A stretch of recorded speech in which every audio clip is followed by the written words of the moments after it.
Hey, what's up, fam? As it is the first big arc within Black Clover, and I mean big as in it's this huge, lengthy, and very story impacting arc, in such a massive way. Obviously, there each and every arc before it has been important, but this one is going to determine the direction of the series going forward. It had a pretty nice flow to it as well. We got some foreshadowing a little bit at the start. Goldree's talking about the Shadow Palace and how it said that they have like riches and ancient magic tools inside. So potentially something for the future that if it's still there, it could be in its own kind of like challenge. Maybe characters will go in there at some point to try and get stronger items for their fighting styles, so whatever, we'll see how that goes. Or maybe there'll be things in there that they use within this upcoming battle, or what the enemy will be using. But as it was mostly a setup for the chapter, you have all the people recovering their mana using Charming's magic. You had some nice displays of Asta's blooming harem. Once he gets through the fact that Sister Lily will never marry him because she's a nun, he's gonna have himself his own little horde of girls. So you just gotta hold on there, Asta. Don't lose him.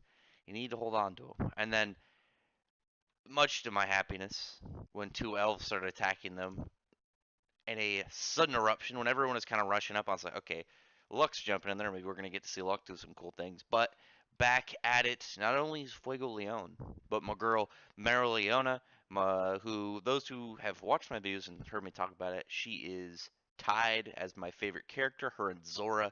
So I'm glad to see her back in action. We have all these characters gathering back up. All the remaining captains are banding together and gathering up to go into the Shadow Palace. We have Nozzle back with them, Fuego Leon, Mara Leona. We've got everyone kind of healed up, getting their mana together, and just getting ready to charge into it. So now, after a pretty rousing statement from Solid, Noel's getting a little bit of enthusiasm, a little bit of energy to continue at it, while everyone else rushes to fight the remaining elves. And a force of what, Marileona, Nozzle, Fuego Leon, Mimosa, Noel, Asta are all going into the Shadow Palace where Jack and Yami should already be.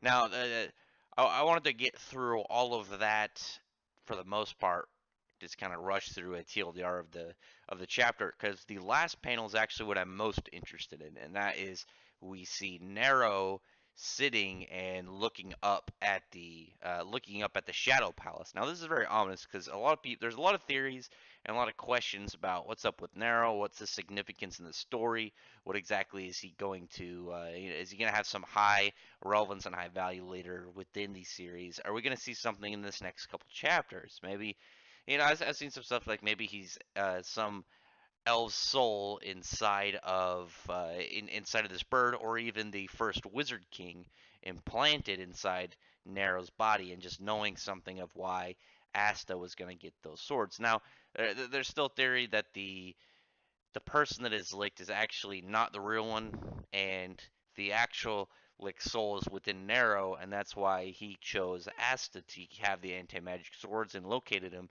It's because he knew that the way that they work and the way that no one else would be able to use them, he had to find somebody that could use them, and eventually, be able to combat the up and coming of the elves.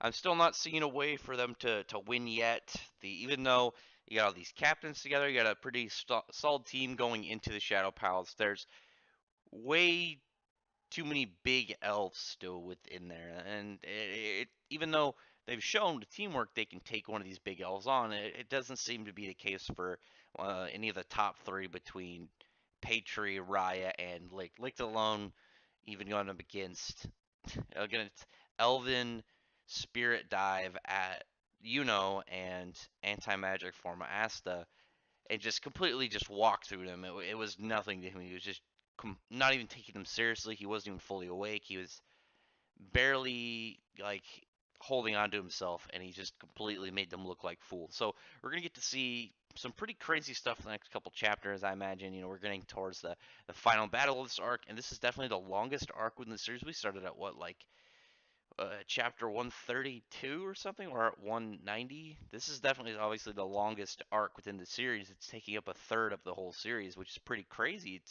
It's been really interesting to transition from very short to the point arcs to this long kind of fleshed out battle with this large, these large stakes behind it and this long going grudge. We have this big issue, and it just doesn't feel entirely like the elves are evil. It seems like they've been wronged, and it's really going to come down to who exactly was the cause of everything. We know the royals of the humans were involved, but we don't know if they started it, if they were the whole behind it, what exactly went down, and if it is in fact the first Wizard King that did it, or if it was licked and somehow he's a traitor.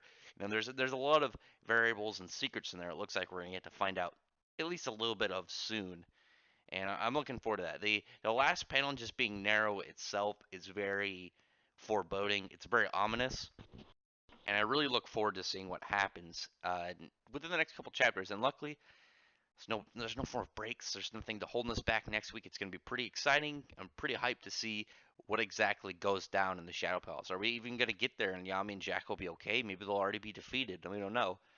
We'll find out. It's going to be another long week of a wait to see what goes down.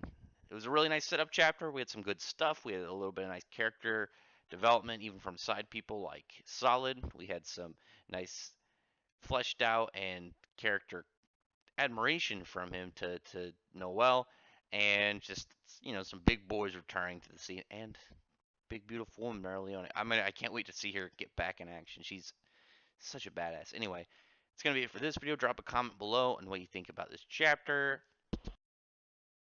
and what exactly you're expecting from the rest of the arc. What is left that you would really like to see? Tell me in the comments below. And if I can get you to like the video, thumbs up the video and subscribe to the channel and check out my other videos. But other than that, thank you very much for listening, and thanks everyone who's already subscribed.